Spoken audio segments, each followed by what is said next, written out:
면 압살롬 내 아들아 하였더라. 아멘.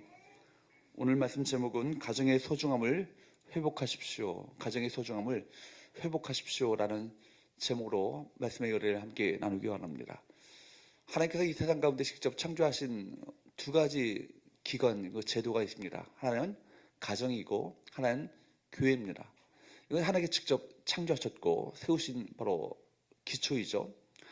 그렇기 때문에 하나님께서는 이 세상 가운데 창조하시면서 가정을 만드셔서 가정을 통해서 하나님 나라의 통치 질서가 이 땅 가운데 세워지기를 원하셨습니다. 가정을 통해서 하나님 나라의 기초를 만들기 원하셨던 것이죠. 사실 교회도 그런 의미에서 확대된 가정이라고 볼 수 있습니다. 영적 가정이죠. 우리 교회가 바로 우리 모두가 바로 우리 그냥 세상의 어떤 그런 동아리처럼 모인 것이 아니라 영적으로 함께 지체대가 되었고 함께 영적으로 가족된 자들입니다. 그렇기 때문에 초대교회 때는요, 목사, 장로, 무슨 권사 이런 호칭이 없어요. 다 서로가 어떻게 부릅니까? 형제님, 자매님, 형제 자매로 불렀습니다. 그러니까 서로가 형제 자매라는 얘기는 뭐예요? 우리가 다 같이 한 아버지를 모시고 있는 가족이라는 의미인 것입니다. 우리 하나님 아버지 아래 우리 한 가족이고 한 형제이며 한 지체이며 한 우리 한 몸된 우리 가족임을 우리 모두가 항상 기억하며 살아가야 될 것입니다. 여러분, 오늘 본문의 말씀은요, 다윗이 당한 인생의 뼈아픈 아픔을 그대로 있는 그대로 보여주고 있는 본문입니다. 물론 다윗이 당한 고통은 그의 죄와 연관되어 있습니다. 죄는 반드시 후유증을 남기죠. 다시 밧세바를 범하고 그 남편 우리아를 죽인 죄를 철저하게 회개했을 때 하나님께서는요, 그의 죄를 용서해 주셨지만 그가 뿌린 죄의 열매까지 없애주지는 않으셨습니다. 죄의 결과는 결국 다윗의 삶에 큰 고통으로 다가왔죠. 그러므로 인생의 가장 큰 비극의 씨앗은 무엇입니까? 죄입니다. 죄로 인해서 우리 인생들이 고통을 당하기 때문에 이 죄가 얼마나 이것이 뼈아픈 쓰라린 열매를 거두게 해야 되는가, 이 사실을 알고 죄에 대한 경각심을 가져야 하는 것이죠. 그렇기 때문에 우리가 시급하게 해결해야 될 바로 과제가 있다면 다른 것이 아니라 바로 이 죄 문제를 우리가 해결해야 하는 것입니다. 성경에 보면 다윗이 범죄했을 때 나단 선지자는 이렇게 예언했습니다. 사무엘하 12장 10절 말씀을 보도록 할까요? 사무엘하 12장 10절 시작. 이제 내가 나를 업신여기고 햇사람 우리아의 아내를 빼앗아 내 아내로 삼았은즉 칼이 내 집에서 영원토록 떠나지 아니하리라 하셨고, 칼이 내 집에서 영원토록 떠나지 아니하리라. 여러분, 그리고 나단 선지자의 이 예언은요, 불행하게도 정말 실제 현실이 되었습니다. 다윗의 집에 어떤 일이 벌어졌습니까? 큰아들 암논이 베다는 여동생이었던 다말을 강제로 성폭행하죠. 여러분, 욕정을 품먹고 계략을 써서 강제로 욕을 보였습니다. 거기다가 자기 욕심을 채운 뒤에는 울며 매달리는 다말을 내쫓아버렸습니다. 다말은 깊은 절망과 수치심으로 자신의 친오빠였던 압살롬의 집에서 처량하게 지냈죠. 다말은 압살롬의 친여동생이었기 때문에 압살롬이 이 일로 인해서 크게 분노합니다. 그래서 다말을 범한 암논을 죽이는 사건이 일어나게 됩니다. 그런데 여러분, 이런 사건이 벌어졌는데 불구하고 다윗은 이 모든 일에 대해서 이 모든 일을 듣고 심히 분노했지만 아무런 조치를 취하지 않았어요. 암논을 불러다가 호통치지도 않았고 암논을 징계하지도 않았습니다. 왜 그랬을까요? 우리가 성경에 구체적으로 이에 대해서 왜 그랬는가, 이유에 대해서 우리 명확하게 나와 있지 않지만 아마도 우리가 상상할 수 있는 것은 암논의 그 다말을 강간하는 사건은 사무엘하 13장에 나옵니다. 근데 이야기의 구성을 보게 되면 바로 앞장인 사무엘하 11장과 12장에 무슨 사건이 있었는가 하면 다윗의 밧세바의 사건이 나와요. 그래, 여러분, 암논이 다말을 범한 사건은요, 다윗이 밧세바를 범한 사건과 꼭 닮아 있습니다. 아마도 다윗 입장에서는요, 이를 크게 확대하고 싶지 않았을 것입니다. 왜냐하면 암논이 저지른 사건은 자신이 벌였던 밧세바의 저지른 범죄를 누구나에게나 다 생각나게 하는 일 아니겠습니까? 자신의 과거죄를 부각시키는 일을 우리가 하고 싶지 않았겠죠. 아버지가 암논에 대한 어떤 처벌도 내리지 않는 것을 봤던 압살롬은 자신의 누이를 위해서 직접 복수하기로 결심을 합니다. 그리고 계획적으로 살인 음모를 꾸몄고 마침내 만 2년 만에 실행에 옮겼습니다. 양의 털을 깎는 날, 그날은 사실 잔치한 날이거든요. 암논을 자기 집으로 초대한 후에 잔인하게 죽여버렸습니다. 그리고는 압살롬은 요단강을 건너서 자신의 외갓집인 구슬 땅으로 도망가 버렸습니다. 다시 자기 가정에서 일어난 일에 대해서 그저 침묵으로 일관하는 동안에 죄가 죄를 불러왔고 더 힘든 상황이 그 집안 가운데 벌어지게 된 것입니다. 그야말로 자녀들 안에 강간과 그리고 살인, 이 사건들은 그야말로 다시 저질렀던 그 범죄의 복사판입니다. 다윗과를 피로 물들면서 비운의 왕가로 그때부터 여러분 바로 이 왕가는 이 집안은 기울어지기 시작했던 겁니다. 그렇게 3년 동안 외가로 도망가 있었던 압살롬은 드디어 그 다윗 왕의 그 군대 장관이었던 요압의 중재로 아버지 다윗으로부터 집으로 돌아와도 좋다라는 허락을 받게 되죠. 그러나 다윗은 예루살렘으로 돌아온 압살롬을 만나줍니까? 만나주지 않아요. 사무엘하 14장 28절 말씀을 보도록 할까요? 시작. 압살롬이 이태 동안 예루살렘에 있을 때 왕의 얼굴을 보지 못하였으므로, 이태라는 말은요 2년을 말합니다. 그러니까 2년이란 말입니다. 그러니까 압살롬이 예루살렘으로 돌아왔어요. 돌아왔는데 아버지를 만나고 싶었지만, 화해하고 싶었지만, 관계를 회복하고 싶었지만 2년 동안 얼굴조차 보지 못하는 그런 관계로 있었다는 얘기입니다. 여러분, 아버지로부터 버림받은 압살롬은 속이 탔죠. 압살롬은 아버지 다윗에게 용납받기를 원했고, 용서받기를 원했고, 인격적인 용서를 통해서 그 관계가 회복되기를 원하는 간절한 마음을 품었습니다. 그러나 다윗은요, 아들의 요청을요 냉정하게 거절했습니다. 얼굴조차 보지 않았죠. 아버지 다윗이 자신을 만나주지 않자 압살롬은 아버지 다윗에게 앙심을 품었습니다. 자신이 당한 대로 갚아주기로 한 것입니다. 아버지가 자기를 쫓아냈다면 이번에는 자신이 아버지를 쫓아내기로 결심한 것입니다. 그래서 여러분, 복수할 계획을 세우고 4년에 걸쳐서 이스라엘 백성들의 마음을, 민심을 자기에게로 향하도록 그렇게 꾸몄습니다. 사무엘하 15장 6절 말씀을 볼까요? 시작. 이스라엘 무리 중에 왕께 이스라엘 사무엘하 15장 6절 말씀에 보면 이스라엘 무리 중에 왕께 재판을 청하러 오는 자들마다 압살롬의 행함이 이와 같아서 이스라엘 사람의 마음을 압살롬이 훔치니라, 그렇게 말하고 있습니다. 이스라엘 사람들의 마음을 누가 훔쳤다고요? 압살롬이 훔쳤다는 얘기예요. 그러니까 민심을요 다 자기에게로 향하도록 그렇게 조작하고 그렇게 계략을 꾸몄다는 얘기입니다. 이스라엘 사람들의 마음을 압살롬이 훔쳤다. 이렇게 자신의 추종 세력들을 하나씩 모으기 시작한 압살롬은요, 민심이 자기 쪽으로 기울였다는 것을 확신이 들자 마침내 쿠데타를 일으켰던 것이죠. 그는 헤브론을 가서 그곳에서 자신을 따르는 사람들을 규합하고는 드디어 예루살렘에 들어와서는 다윗의 궁전을 점령해 버렸습니다. 우리 아들에 의한 쿠데타가 그 가운데 벌어지게 된 것입니다. 갑작스러운 아들의 반역 소식에 다윗은 상상조차 못했던 이 일이 벌어진 거 아니겠습니까? 황급히 그 신하들과 함께 도망쳤습니다. 사무엘하 15장 30절 말씀을 한번 볼까요? 사무엘하 15장 30절 시작. 다윗이 감난산 길로 올라갈 때 그 머리를 그가 가리고 맨발로 울며 가고 그와 함께 가는 모든 백성들도 각각 자기의 머리를 가리고 울며 올라가니라. 여러분 보십시오. 얼마나 급했든지 다윗은요 신발도 제대로 신지 못하고 맨발로 울며 감난산 길로 도망갔다라고 기록하고 있습니다. 그야말로 다윗과 그 집안에 감당하기 어려운 심각한 그 고통이 임하고 말았던 것입니다. 우리 이 사건을 통해서 세 가지 영적 교훈을 우리 모두가 함께 나누기 원하는데요. 첫 번째, 따라할까요? 가정을 소중히 여기라.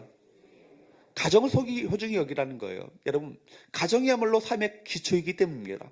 여러분, 하나님의 통치 질서가 바로 이 가정을 통해서 이루기 원하시는 것이 아버지 하나님의 마음이세요.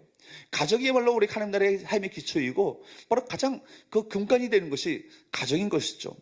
그렇다면 여러분, 다윗은 왜 이런 아픔을 당했을까요? 물론 성경은 다윗의 죄 때문이라 그렇게 말합니다. 죄의 결과로 말미암아 이런 고통을 당한 거예요. 그러나 우리는 다윗의 죄와 더불어 그의 삶에 치명적인 약점이 하나 있었다는 것을 발견할 수 있습니다. 다윗의 치명적인 약점이 무엇입니까? 그것은 무엇이었을까요? 가정이었죠.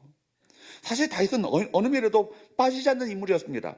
나라도 부강하게 세웠고요, 강대하게 세웠고 신앙도 인격도 정말 훌륭한 사람이었습니다.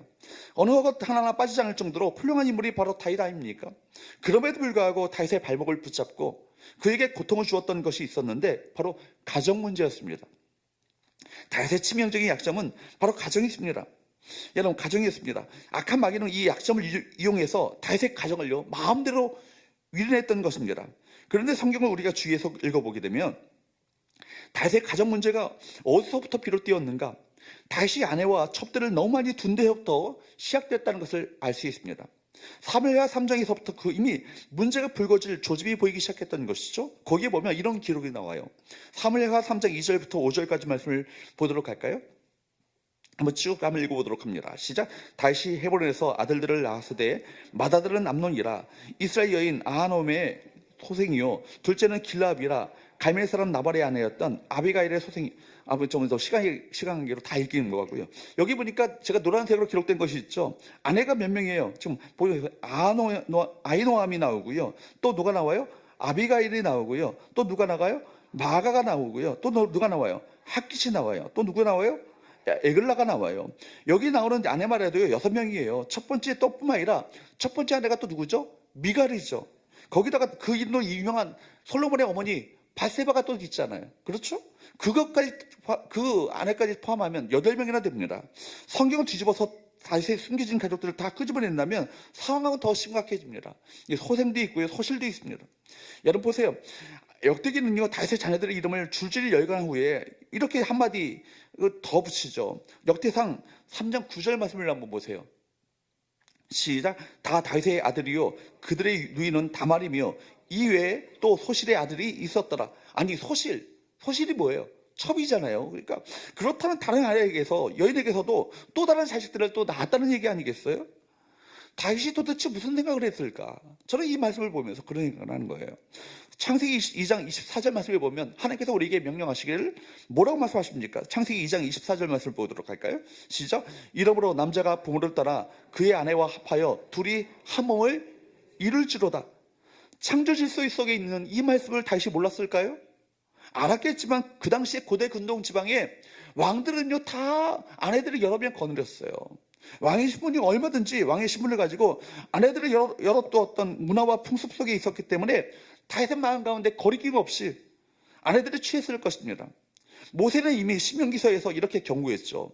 나중에 왕이 생기게 된다면 왕은 반드시 어떻게 되는가? 신명기 17장 15절에서 17절 말씀을 한번 보세요. 읽어보도록 할까요? 시작. 반드시 내 하나님 여호와께서 택하신 자를 내 위에 왕으로 세울 것이며 내 위에 왕을 세우려 하면 내 형제 중에서 한 사람을 할 것이요. 17절. 그에게 아내를 많이 두어 그의 마음이 미혹되게 하지 말 것이며. 여러분 하나님의 말씀이 율법이 분명히 말하기 뭐라고 말해요? 아내를 열어두지 말라고. 여러분 그런데도 불구하고 다윗은요 하나님의 말씀과 다르게 어떻게 했어요? 아내를 많이 두었어요. 이것이 다윗의 약점을 발목을 잡는 약점이 되고 말았던 것입니다. 성경은 분명히 결혼이란 뭐예요? 가정을 전제로 하는 건 아니겠습니까? 결혼이란 무엇인가? 한 남자와 한 여자가 한 번 결혼하여서 한 몸을 이루는 것이라. 한 몸을 이루는 것이죠. 그러니까 여러분 한 남자와 한 여자가 만나서 한 몸을 이루는 것이 결혼인데 한나와 여러 아내들을 만나는 것 자체가 이미 성경적인 결혼에서 벗어나 있는 거예요.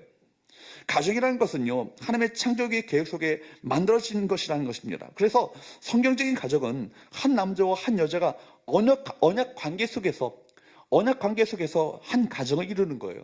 계약이 아니에요. 언약이에요. 그러니까 여러분 계약이라면 뭡니까? 거래가 있죠. 결혼이 계약이 된다면 모든 것이 거래 관계가 됩니다. 결혼할 때 힘겨루기와 여러분 파워 게임이 벌어지는 이유가 긴장이 있는 이유가 뭡니까? 계약의 의미가 있기 때문에 그런 거 아니겠어요? 계약은 자칫하면 얼마든지 계약을 파기할 가능성을 열어두고 계약을 맺는 거예요. 그렇죠? 그런데 요즘 결혼식이라는 것을 보면 결혼하는 사람들이 주례도 없이요 예배도 드리지 않고 결혼하는 사람들이 하나의 이벤트처럼 그러는 것 같아서 너무나도 안타깝습니다. 결혼은 뭐예요? 무엇보다도 언약이에요. 누구 앞에서 하는 거예요? 하나님 앞에서 하는 거예요. 하나님 앞에서 하는 언약이고 하객들은 뭐예요? 그러니까 축하로 온 사람들이 아니에요. 증인들이에요. 언약의 증인들이 하객입니다. 하나님 앞에서 한 사람과 한 남자와 한 여자가 만나서 가정을 이루는 이 언약식을 거행할 때 이에 대한 증인으로 하객들이 그 증인으로 참석하는 것입니다. 그러니까 이런 결혼식 자체가 뭐예요? 하나님 앞에서 하는 언약식인 것입니다. 그러므로 결혼식에는 서로에 대한 의무, 배우자에 대한 정절과 책임의 서약이 동반된 것입니다. 그러므로 결혼하는 순간 아내는 남편 외에 세상의 모든 여자에 대해서 뭐예요? 눈을 감는 거예요. 아내도 마찬가지죠. 결혼하는 순간 아내는 남편 외에 모든 남자에 대해서 눈을 감는 것. 이것이 결혼식이에요. 언약 관계 안에서 중요한 것은 서로에 대한 희생 아니겠습니까? 그러므로 이렇게 하나님께서 세우시고 친히 이루어주신 소중한 가정을 어떻게 하찮게 생각하겠어요? 사랑하는 여러분, 남자들이요, 아내를 소중히 여기시기를 주므로 축복합니다. 자기 목숨보다 더 소중하게 여기시는 우리 남편들 될 수 있기를 축복합니다. 아멘 소리가 여자들에게만 나오고요, 남편들에게서 안 나와요. 다시 한번 묻습니다. 남편들이요, 아내들을 자기 목숨보다 더 소중히 여기시기를 축복합니다. 예, 그렇죠. 그렇게 나오셔야죠. 아내들도 마찬가지예요. 아내들이요, 여러분 남편들을 정말 자기 목숨보다 더 소중하게 존중히 여기시기를 주므로 축복합니다. 아멘. 그렇습니다. 여러분, 그런데도 불구하고요, 다윗은 결혼에 대한 생각을 그렇게 신중하게 생각하지 못한 거예요. 가정에 대한 하나님의 말씀을 신중하게 생각하지 못했습니다. 마치 취미로 골동품을 사모으듯이 다윗은 아내를 맞아줬어요. 하나님께서 짝지어주신 배우자를 자기의 욕망의 도구로만 생각했던 것입니다. 그러므로 우리 함께 나눌 두 번째 교훈은 따라할까요? 자녀를 믿음으로 양육하라. 자녀를 믿음으로 양육하여 우리 책임이 우리 부모들에게 있어요. 다윗의 가정 문제는요, 다윗이 그 자녀들을요 믿음으로 양육하지 못했기 때문에 생겼다고 할 수 있습니다. 다윗은 큰아들 암논이 이복 여동생이었던 다말을 범했을 때 천의 못된 일을 저질렀던 그를 불러서 마땅히 훈계하고 징계해야 마땅합니다. 그런데도 불구하고 다윗은 아무런 조치도 취하지 않았습니다. 이번에는 압살롬이 자기 형 암논을 죽였잖아요. 동생이 복수를 한 것입니다. 딸이 강간을 당했고 큰아들은 그 죄로 말미암아 죽임을 당했어요. 살해를 당했어요. 그런 끔찍한 일이 어디에서 벌어진 겁니까? 가정 안에서 벌어진 건 아니겠어요. 그 집안에서 연속적으로 이런 끔찍한 일이 벌어진 것입니다. 그렇다면 여러분, 당연히 아버지 다윗이 나서야 되는 거 아닙니까? 자녀들에게 골리앗을 물리주었던 믿음의 용기를 보여주고 사울 왕에게 보여주었던 용서와 너그러움을 드러내고 자기 가정을 죄와 고통으로부터 지켜내는 그 사명을 아버지 다윗이 마땅히 해야 마땅합니다. 그런데도 불구하고 이 상하리만큼 다윗은 아무것도 하지 않는 거예요. 자식들에게 아무런 관심을 기울이지 않았다는 것입니다. 이상한 것은요, 다윗의 시편을 보면요, 자식에 대한 시가 단 한 편도 없어요. 한번 시편 150편 말씀을 한번 보세요. 여러분, 가정에 대한 나오는 시편이 있긴 하지만 그건 다윗이 지은 시가 아니에요. 다윗이 지은 시 중에는요, 가정에 대한 얘기가 하나도 없어요. 오히려 아버지가 나를 버렸다 그런 얘기는 나오긴 하지만 이런 가정에 대한 그런 시편이 하나도 없다는 것. 그렇게 많은 여인들과 살았을 만큼 자식들도 많았을 텐데, 그렇다면 적어도 한두 명 정도는 노래의 주제로 삼았어야 마땅하지 않겠습니까? 그는 블레셋을 위해서 기도하고 용사들을 품고 중보했습니다. 친구 요나단을 위해서 물론이고 최대 정적이었던 사울을 위해서도 간구했습니다. 그런데 유독 자기 가족에 대해서는 침묵했던 것이죠.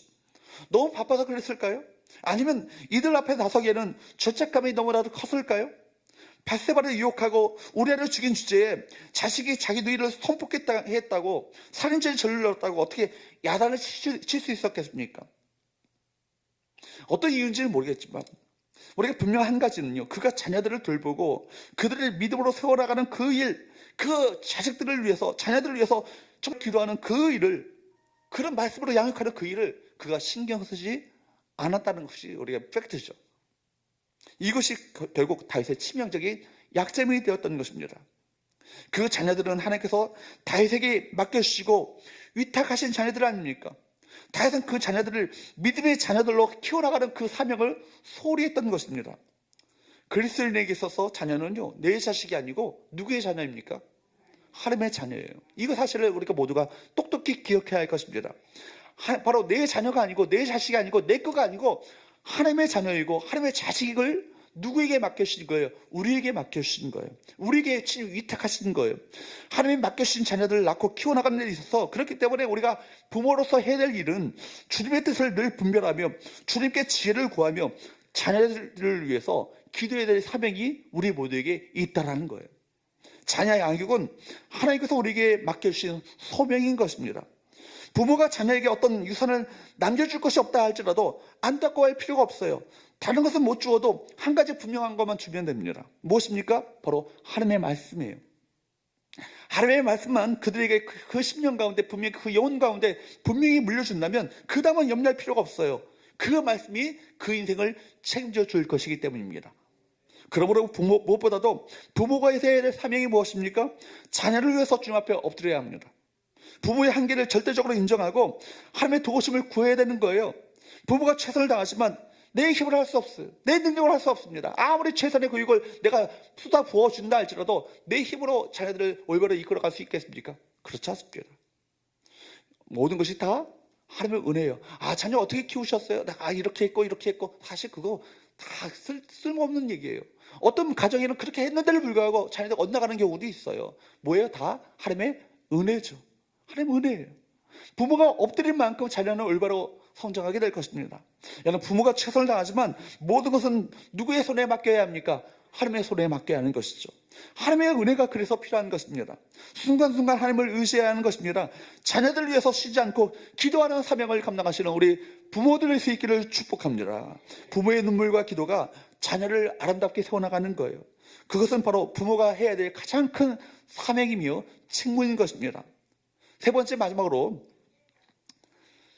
따라할까요? 용서하지 않을 때 심각한 대가를 치른다. 다시 한번요. 용서하지 않을 때 심각한 대가를 치른다. 여러분, 용서하지 않을 때 심각한 대가를 치는 것을 우리 본문 가운데 보게 되는 것이죠. 왜 압살롬이 반역을 꿈꿨을까요? 분명히 아버지 다윗으로부터 버림받았기 때문입니다. 그는 아버지 다윗에게 용납받기를 원했어요. 여러분, 인격적인 용서와 자비로운 눈길을 원했습니다. 그러나 다윗은요, 압살롬을 만나지도 않았고 그를 아주 냉정하게 대했습니다. 다윗은 압살롬을 진심으로 용서하지 않았습니다. 신기한 것은요, 감정은요, 말을 하지 않아도 보지 않아도 서로에게 다 전달됩니다. 특별히 가족관계 안에서는요, 아주 사소한 작은 감정이라도 그 감정의 기류가 감지됩니다. 겉으로는 용서하지만 마음 안에 여러분 분노와 원망이 있으면요, 용서가 아닌 것입니다. 압살롬은 정말 아버지와의 관계를 회복하고 아버지로부터의 받을 이 사랑을 받기를 원했습니다. 아버지의 따뜻한 품이 너무나도 그리웠습니다. 국물이 아무리 넓어도 아버지가 품어주지 않는다면 그 갈 곳이 없는 것입니다. 압살롬은 아버지 주변을 돌고 돌다가 결국 아버지의 마음을 얻을 수 없음을 감지합니다. 마침내 아버지에 대한 그리움이 서운함으로 바뀌게 되었고 그 서운함이 미움과 증오로 바뀌게 된 것입니다. 그는 아버지의 마음을 얻는 것을 아예 포기하고 백성들의 환심을 사는 것으로 바꿉니다. 결국 압살롬은 아버지 다윗의 왕권에 대한 반역을 일으키죠. 졸지에 다윗은 아버지의 아들의 반역으로 말미암아 왕실에서 도피하게 되어지는 정말 가슴 아픈 쓰라린 고통스러운 시간을 그가 맞이하게 되는 것입니다. 아들에 의한 반역으로 말미암아 쿠데타로 말미암아 도망자 신세가 된 다윗은 피신을 하는 동안에 무슨 생각을 했을까요? 용서를 온전히 실천하지 못한 이 대가는 너무나도 컸다는 것입니다. 일종의 부메랑인 것입니다. 인간의 감정이라는 것이 이렇게 무섭습니다. 인간관계가 참 묘합니다. 아주 작은 감정도 오고 가는 가운데 사소한 일이 의외로 더 점점 커져서 나중에는 걷잡을 수 없는 그 단계까지 갈 수도 있음을 우리 모두에게 시사해주고 있습니다. 이것은 부부관계뿐만 아니라 부자관계도 마찬가지고 이 가족관계가 원수로까지도 갈 수 있음을 우리에게 말씀해주고 있는 거예요. 그런데 만약 다윗과 압살롬의 이야기가 예수님께서 들려주셨던 탕자 이야기처럼 전개되었다면 그들의 이야기는 많이 달라지지 않았겠습니까? 탕자 이야기를 보면요, 아버지 재산을 가지고 먼 나라로 가서 허랑방탕하게 살면서 아버지 집에 수치만을 안겨주었던 둘째 아들, 나중에는 빈털터리가 되어서 돌아왔을 때 아들이 돌아오기만을 기다렸던 아버지는 어떻게 했습니까? 누가복음 12장 20절 말씀을 보십시오. 시작. 아직도 거리가 먼데 아버지가 그를 보고 측은히 여겨 달려가 목을 안고 입을 맞추었고, 아들이 사죄하며 무릎 꿇었을 때 비로소 그를 맞아준 것도 아니에요. 누가 먼저 찾아갑니까? 달려갑니까? 아버지가 먼저 달려가는 거예요. 있는 모습 그대로 나오는 그 아들을 그냥 있는 그대로 받아주시고 용납하는 아버지의 사랑과 이 용서의 모습을 성경은 그려주고 있죠. 아들의 옷을 갈아입히고 손에 가락지를 끼우고 발에 신을 신겼습니다. 이것이 다 신분의 회복을 상징하는 이야기들 아니겠습니까? 그리고 살찐 송아지를 잡아 돌아온 아들을 위해서 큰 잔치를 베풀어 주었습니다. 만약 다윗이 이 아버지처럼 압살롬을 맞아주고 용납하고 용서해 주었다면 어떻게 되었을까요? 압살롬과 마주 앉아서 자신이 다말을 얼마나 아꼈으며 큰아들 암논이 저지른 일이 얼마나 잘못된 것이며 그리고 집단한 2년간의 생활이 얼마나 내게 힘들었는지에 대해서 이야기를 나눴을 것이고 이런저런 이야기를 나눴을 것이고 아마 제 생각에는 아버지는 아들을 되찾았을 것이고 아들은 아버지를 되찾았을 것입니다. 그런데 다윗은 그렇게 하지 않았어요. 오히려 다윗은 압살롬에 대해서 모질게 대했습니다. 물론 나름대로 변명할 말들은 많이 있겠어요. 그러나 다윗에 대해서 어떤 변명이 무엇이든지 간에 그 이면에는 용서하기를 거절하고 은혜 베풀기를 거절하는 그 마음이 숨겨져 있는 것입니다. 유진 피터스 목사님은 다윗 현실의 뿌리박은 영성이라는 이 책에서 압살롬을 받아주지 못한 것이 다시 범한 세 번째 중대한 죄라고 그렇게 말했습니다. 그리고 이 죄야말로 가장 변명의 여지가 없고 가장 많은 대가를 지불한 죄라고 그렇게 그는 지적했습니다. 다윗이 압살롬을 거절하는 행위는 자신은 하나님께로부터 용서받았지만 아들에게는 용서를 베푸지 않는 그런 죄라는 것입니다. 하나님은 용서를 받았는데도 불구하고 다른 이에 대해서 용서를 베푸지 않는 가장 크나큰 죄를 지금 다윗은 저지르고 있었던 것입니다. 다윗은 자신이 받은 은혜를 아들에게 나누지 못했습니다. 그래서 압살롬이 반역을 꿈꾸게 된 것입니다. 사랑하는 여러분, 우리 하나님께서는요, 우리 모두에게 용서의 은혜를 베푸신 우리 모두에게 동일하게 우리 모두가 용서의 사람이 되기를 원하십니다. 우리가 정말 하나님께로부터 사죄의 은혜를 받은 자들 아니에요?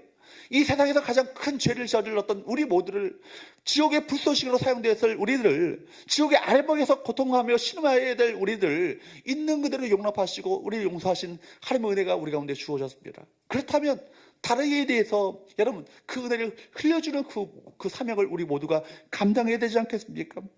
하나님께로부터 받은 사죄의 은혜를 다른 이들에게 나눌 수 있어야 할 것입니다. 그래서 주님께서는 제자들에게 기도를 가르치시면서 우리가 우리에게 죄 지은 자를 사하여 준 것 같이 우리 죄를 사하여 주셨고 라고 기도하도록 그렇게 우리에게 요구하셨습니다.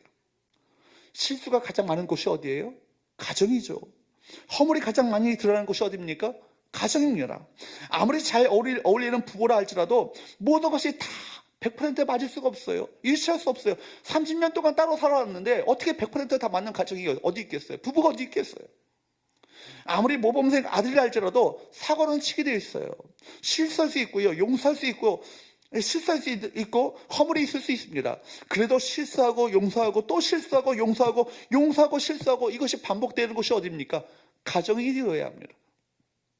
가정에서부터 용서의 실천이 이루어져야 하는 것이죠. 남편이 아내를 용서하고 아내가 남편을 용서하고 부모가 자녀를 용서하고 자녀가 부모를 용서하는 아름다운 실천이 어디에서요?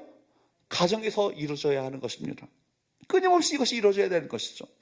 용서를 가정에서 경험해야 바깥에 나가서도 용서할 수 있습니다. 우리는 모두가 다 연약한 존재들 아니에요? 우리 모두가 다 실수가 있고 허물이 있는 자들 아닙니까? 그렇기 때문에 나도 실수하고 너도 실수하고 상대하고도 실수하고 나도 실수합니다. 나는 실수 절대 안 해. 그런 자가 없어요. 다 실수하고 허물이 있어요. 그렇기 때문에 완벽한 사람은 누구나 없습니다. 그런데 우리는 용서 대신에 심판을 하려고 합니다. 우리 자녀들이 부모들이 서로 용서하는 것을 보고 배울 때 그들이 그 용서의 레슨을 통해서 세상 속의 모든 인간관계의 핵심 열쇠인, 핵심 키인 이 용서를 실천할 수 있는 인생이 되는 것입니다. 아빠 엄마가 서로 용서하고 용서받는 모습을 보며 자란 아이는요, 너무나도 건강하게 자랄 수 있죠. 자라가게 되는 것입니다. 용서가 너무나도 자연스럽게 이루어지는 것입니다. 아이들에게 배울 수 있는 최고의 레슨이 뭐예요? 우리 부모가 서로 용서하는 모습을 보여줌으로 말미암아 자녀들에게 용서의 이 레슨을 가르쳐 주는 거예요. 무엇보다 자녀를 양육하는 가운데 하나님께서는 부모를 성숙함으로 말미암아 이끌기 원하십니다. 성숙함으로 이끌기 원하십니다. 자녀를 통해서 부모들을 철들게 만드시는 것이죠. 자녀를 키우면서 하나님 우리에게 말씀하신 것이 참 많이 있습니다. 자녀들을 바라보면서 우리 자신의 모습을 보게 됩니다. 하영이가 요즘에 학교를 잘 안 가려고 그래요. 학교에다 쫓아나려고 합니다. 그래서 지금 너무나도 이걸 고민되는데 제가 이걸 보면서 제가 젊은 날에 대학 다닐 때 참 방황을 많이 했거든요. 교회 밖으로 뛰쳐나가서 세상으로 나가려고 했던 그 어떤 내 모습을 꼭 보는 거예요. 그때 아버지 하나님이 얼마나 아프셨을까? 그런 마음을 방문 가운데 품게 되는 것입니다. 제 모습을 꼭 닮았죠. 여러분, 자녀들의 모습을 보면서 우리 자신의 모습을 보게 되는 것입니다. 그리고 자녀와의 관계를 통해서 하나님 아버지의 마음을 배우게 되는 것입니다. 인간은요 쉽게 성숙에 이르지 못합니다. 하나님은 가정을 통해서 속썩이는 자녀를 통해서 우리를 다듬어 가시는 거예요. 하나님의 거룩하신 목적은 우리 모두를요 성숙에 이르도록 하시는 거예요. 자녀들이 내 마음에 안 될 때마다, 내 마음대로 안 될 때마다 하나님 앞에서 이스라엘 백성들의 모습을 보게 되는 것입니다. 자녀가 빨리 변하지 않는 모습을 통해서 결국 하나님 앞에서 내가 얼마나 더디게 변하고 있는지를 발견하게 되는 것입니다. 가정 수업이 신앙 수업이에요. 가정을 통해서 하나님께서는 당신의 백성들을 빚어가신다는 사실을 믿으시고 가정 안에서 믿음으로 양육하고 헌신함으로 말미암아 하나님께서 기뻐하시는 가정으로 세워나가는 귀한 역사가 우리 모든 가정 가운데 있게 되기를 주로 축복합니다. 가정 가운데 하나님의 나라가 이루어지고 가정 가운데 하나님의 통치가 이루어지게 되어지고 가정을 통해서 주께서 우리 가운데 보여주셨던 사랑과 용서가 실천됨으로 말미암아 주께서 기뻐하시는 아름다운 가정들이 우리 서원교회 가운데 가득가득 세워지는 귀한 역사가 있게 되기를 주로 축복합니다. 찬양하겠습니다.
우리 3절 찬양합니다. 주 예수보다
세상 즐거움 다 버리고 세상 즐거움 다 버리고 세상 사랑 다 버렸네. 주 예수보다 더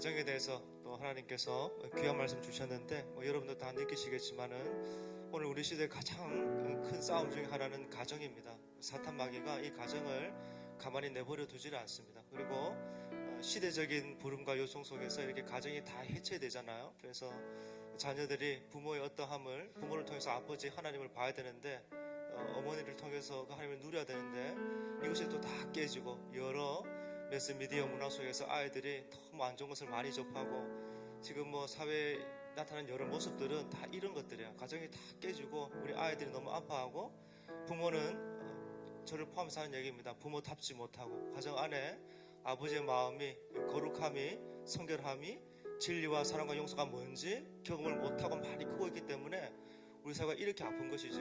우리가 할 일은 말씀 받으면서 저도 참 하나님이 주시는 사랑의 정죄함 많이 느꼈지만은 우리 부모들 할 일은 우는 것입니다. 가정을 위해서 내 가정만이 아니라 우리 교회 안의 가정, 우리 전체 대한민국 안에 이 가정이 회복되는 것 가장 중요한 싸움이고 우리가 먼저 앞서서 바르게 하는 것이 얼마나 중요한지 모르겠어요. 이 시간에 정말 하나님이 우리에게 귀한 말씀 도전 주셨는데 가장 중요한 일인지 모르겠어요.